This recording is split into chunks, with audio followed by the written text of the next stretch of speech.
మొన్ననే చెప్పుకున్నాం కదా మన హైదరాబాద్ లో జరుగుతున్న అందాల పోటీలు ఆఖరి ఘట్టానికి వచ్చేసినాయని. రేపటితోని ఎవరు గెలుస్తారో బయటపడుతుంది. ఇన్నొద్దులు జరిగిన పోటీలు ఒక ఎత్తు అయితే రేపు జరగబోయే పోటీలు ఇంకో ఎత్తు. మరి గా పనులు ఏడదాకా వచ్చినాయి, గెలిచిన వాళ్ళకు విన్నింగ్ గిఫ్ట్ ఎంత, పైసలే కాకుండా ఇంకేమన్నా ఇస్తారా, ఎట్లనో ఆడదాకా పోం కాబట్టి ఈ వార్త చూసి పురాగార్చుకుందాం పాండ్రి. తెలంగాణలో అవుతున్న అందాల పోటీలకు ఆఖరి రోజు రానే వచ్చింది. 3 వారాల సంది రికాం లేకుండా అవుతున్న ఈ పోటీలు మే 31తో నడిచిపోతాయి. శనివారం హైటెక్స్లో ఉన్న కన్వెన్షన్ సెంటర్లో అవుతున్నాయి ఈ పోటీలు. ఇందుకోసం డెకరేషన్లు, ఫుడ్, స్టేజీలు, డీజేలు, సెలబ్రిటీలు, పెద్ద పెద్దోళ్ళు, అబ్బో ఇట్లా చెప్పుకుంటా పోతే జోరుదారుగానే అవుతున్నాయి ఏర్పాట్లన్నీ. ఈ పోటీలను 150 దేశాలలో లైవ్ టెలికాస్ట్ చేస్తారట ఆ రోజు.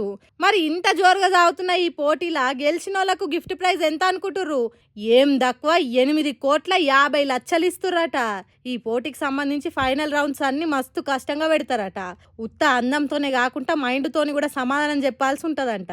మరి మిస్ వరల్డ్ 2025 పోటీల గ్రాండ్ ఫైనల్లో ఏ అందగత్తె గెలుస్తుంది, ఎవరు కిరీటాన్ని దక్కించుకుంటారు, ఏ దేశానికి మంచి పేరు వస్తుంది, దునియాలున్న పెద్ద పెద్ద దేశాలను కాదని మన హైదరాబాద్లో పెట్టిన ఈ పోటీల వల్ల తెలంగాణకు ఎసొంటి పేరు ప్రఖ్యాతలు రాబోతున్నాయి తెలవాలంటే ఇన్ని రోజులు ఆగినట్టే రేపు ఒక్కరోజు ఆగితే చాలు. ఏమంటారు మరి?